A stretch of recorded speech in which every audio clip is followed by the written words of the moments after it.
Hello everyone and welcome back to my channel. Today we are going to discuss about our second unit, the Mughal School of Miniature Painting. This unit is also one of the most important unit of our syllabus.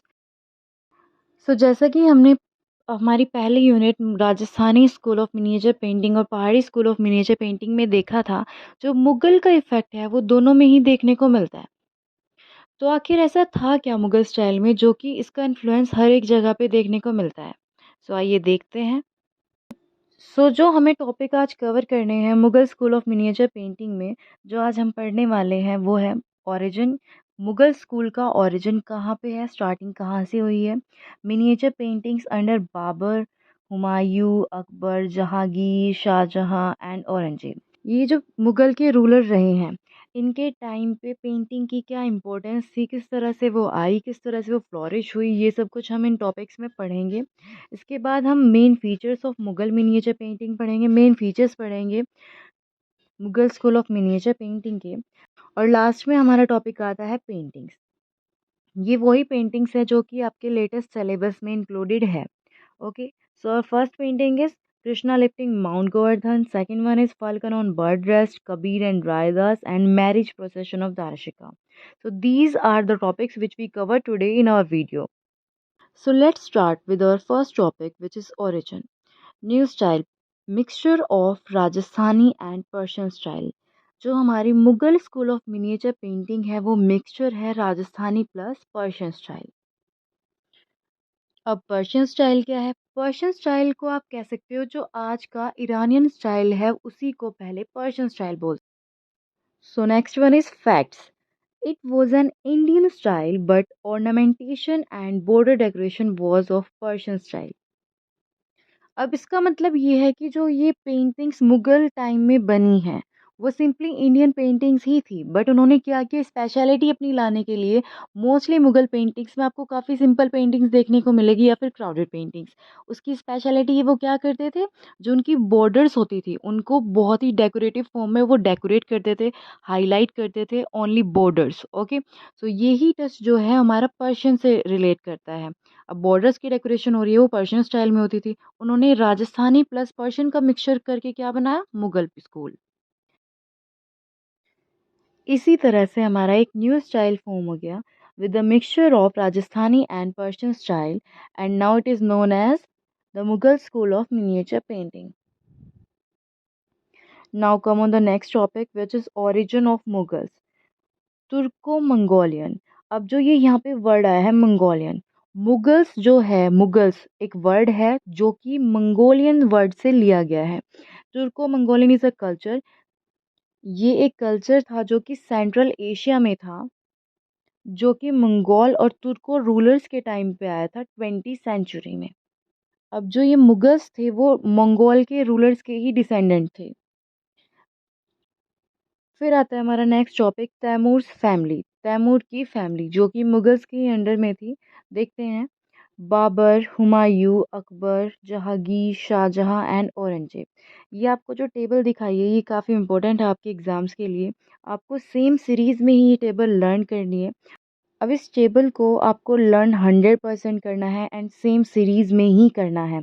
अब इसको short में learn करने की technique क्या है, भज Shah, B से Babar, H से हुमायूं, ए से अकबर, जे से जहांगीर, एच से एच से शाहजहां एंड ए से औरंगजेब, भज शाह। ओके, अब ये टेबल में जो आप टाइम पीरियड देख रहे हो ये इनके आर्ट का टाइम पीरियड है। अब आते हैं हमारे फर्स्ट किंग पे जो कि है हमारे बाबर। बाबर का इंडिया में रूलर कब स्टार्ट हुआ था, 1526 एडी में। Establish Mughal rule India 1526 AD. And next point is he had great interest in art, इनको काफ़ी ज़्यादा इंटरेस्ट था आर्ट में। Mention great Persian artist. अब इन्होंने जो एक अपनी ऑटोबायोग्राफी लिखवाई है बाबर नामा, ठीक है, अब इन्होंने इसमें एक अपने पर्शियन आर्टिस्ट का नेम मेंशन कराया हुआ है जो नाम है बीजद। ये काफ़ी इंपॉर्टेंट भी है आपके लिए। Next is death. बाबर की डेथ कब हुई थी, 1538 एडी में लास्ट। हमें सिर्फ इतना ही जानना था इनके बारे में। और next king is Humayun. Humayun कौन थे, बाबर के बेटे, Babur son Humayun. He brought to great Persian artist. अब बाबर ने क्या किया था, सिर्फ एक आर्टिस्ट वो पर्शिया से लेके आए थे। अब ये इनके टाइम पे क्या हुआ कि टू आर्टिस्ट जो है कि ग्रेट आर्टिस्ट जो कि काफ़ी फेमस है, उनका क्या नाम है, मीर सैयद अली और ख्वाजा अब्दुस्मद। अब इन दोनों के ही कहने पे उन्होंने क्या किया, एक अलग से स्टूडियो एस्टेब्लिश कराया इन्हीं के गाइडेंस के अकॉर्डिंग। ठीक है, यहाँ पे लिखा भी हुआ है establish court studio guidance of these two Persian artist. अब इनकी डेथ कब हुई है, 1555 एडी। आपको इतना ही पढ़ना है इसमें। अब इसके बाद आता है अकबर, सक्सेसर ऑफ हुमायूं, हुमायूं के बेटे अकबर। अब हुमायूं के बाद जब अकबर आए, जो हुमायूं ने कोर्ट स्टूडियो डेवलप कराया था, एस्टेब्लिश कराया था, उसी को अकबर ने और आगे बढ़ाया। अब अकबर के टाइम पे क्या था, 200 प्लस पेंटर्स जो थे, जिसमें कि मुस्लिम्स भी थे और हिंदू कम्युनिटी के भी लोग थे। दोनों वर्कर्स काम करते थे किसके अंडर में, जो हुमायूं के पेंटर्स लाए हुए थे पर्शिया से, मीर सैयद अली और ख्वाजा अब्दुस्मद। ठीक है, अब इनके अंडर में क्या है, 200 पेंटर्स क्या है काम करते थे, हिंदू और मुस्लिम कम्युनिटी के दोनों ही। ठीक है, establish court studio started by Humayun, 200 plus painters Muslim and Hindu community work under Mir Syed Ali and Khwaja Abdus Samad. Okay, next is Akbar's first projects. अब यहाँ पे देखना है कि अकबर के पहले प्रोजेक्ट कौन कौन से रहे हैं। जो भी यहाँ पे आपको ये रेड कलर से हाईलाइटेड फॉर्म में दिख रही है, आपको सभी लर्न करना है। ठीक है, so first one is Hamza Nama and second is Tarikh Khandani Timuriya. ठीक है, and third one is Babur Nama completed. सो ये तीन प्रोजेक्ट थे जो कि अकबर के टाइम पे कंप्लीट हुए हैं। अब इसके बाद इन्होंने फिर क्या किया, जो इंडियन एपिक्स थे उनको पर्शियन लैंग्वेज में कन्वर्ट कराया, ट्रांसलेट करवाया। अब देखते हैं वो एपिक्स कौन कौन से थे जो पर्शियन लैंग्वेज में ट्रांसलेट कराया। First one Harivansham, Ramayana, Mahabharata and Panchatantra. So ये थे हमारे इंडियन एपिक्स जो कि अकबर के टाइम पे पर्शियन लैंग्वेज में ट्रांसलेट कराए गए। अब यहाँ पे नेक्स्ट आता है, अकबर के टाइम पे जो है उन्होंने क्या, 2400 इलस्ट्रेट मैन्युस्क्रिप्ट्स अपनी लाइब्रेरी में रखी हुई थी।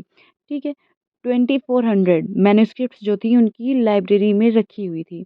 अब हमारा नेक्स्ट आता है वेल नोन पेंटर्स। ये भी आपको पता होना चाहिए कि अकबर के टाइम पे पेंटर्स वेल नोन कौन कौन थे जो फेमस हुए हैं। First is Govardhan, Miskin, Ramdas and Jagannath. अब अकबर के बाद आता है उनके सक्सेसर जहांगीर। सो जो जहांगीर थे, सक्सेसर ऑफ अकबर, अकबर के बेटे। अब इन ये क्या थे, इनको काफ़ी ज़्यादा इंटरेस्ट था पेंटिंग में। He is a art and nature lover. अब इनके टाइम पे जो पेंटिंग थी, आर्ट थी, वो एक अलग ही लेवल पे पहुंच गई थी, हाई लेवल ऑफ एक्सेलेंस। ठीक है, अब यहाँ पे आपको ये जो ग्रीन पार्ट में लिखा हुआ है वो आपको लर्न करना है। Jahangir period, the golden period of Mughal miniature painting. Jahangir के टाइम को गोल्डन पीरियड भी कहा जाता है। ओके, अब इस इनके टाइम पीरियड को गोल्डन पीरियड इसलिए कहा जाता है क्योंकि इन्होंने क्या किया था, जो उनके पेंटर्स थे, इनके कोर्ट के पेंटर्स थे, उनको एनकरेज किया था कि जो इनका वास्ट एम्पायर था उसको आप देखें। आपको जो भी वहाँ पे फ्लोरा फना, जो भी नेचर सीन आपको दिखाई देते हैं, वो आप डिपिक्ट करें अपनी पेंटिंग्स में।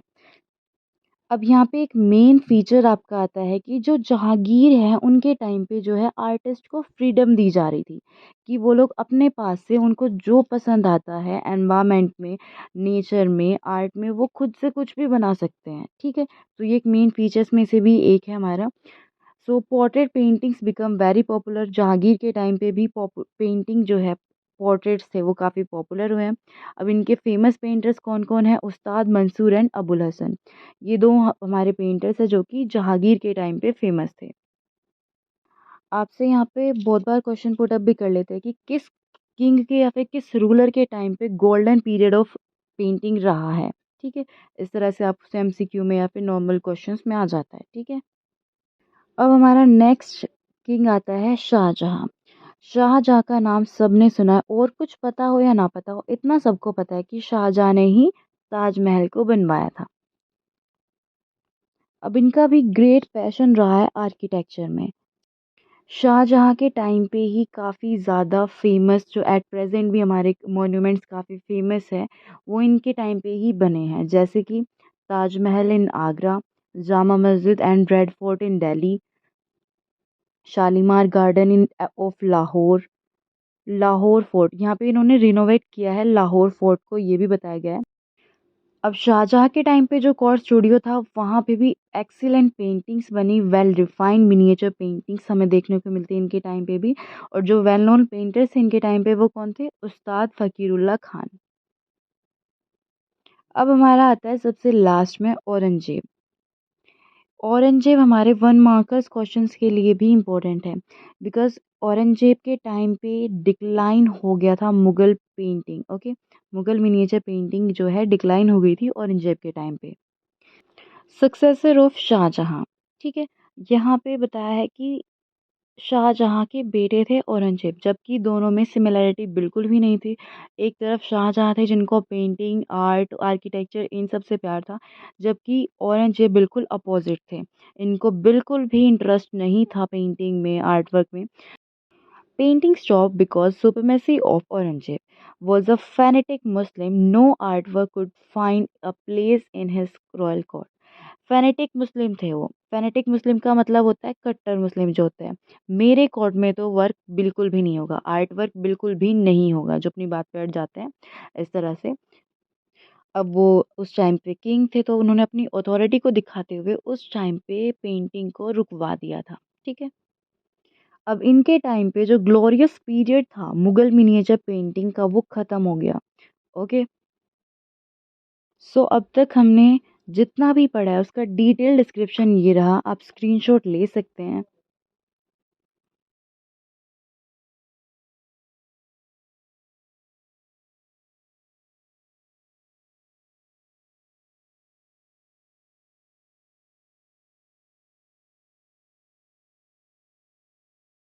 So now come on the next topic, which is main features of Mughal School of Miniature Painting. अब हम पढ़ेंगे मेन फीचर्स मुगल स्कूल के। First point is mixture. यहाँ पे आपको ये शॉर्ट फॉर्म में है, इसके बाद इसका डिटेल डिस्क्रिप्शन होगा जहाँ से आप प्रॉपर लैंग्वेज में भी पढ़ सकते हो। ठीक है। First one is mixture, Rajasthani plus Persian style. ये हमने पहले भी पढ़ा है, जो मुगल स्कूल है वो हमारा राजस्थानी स्टाइल और पर्शियन स्टाइल से मिक्स होके बना हुआ है। ठीक है। अब यहाँ पे paintings Indian style but ornamentation and border decoration Persian style. अब हमने जैसा कि पढ़ा कि राजस्थानी स्टाइल और पर्शियन स्टाइल का मिक्सचर है। अब जो राजस्थान है वो क्या है? इंडियन पेंटिंग्स है। अब इसकी ये जो पेंटिंग्स थी वो नॉर्मल इंडियन पेंटिंग्स ही होती थी। सिंपली उसमें क्या किया उन्होंने?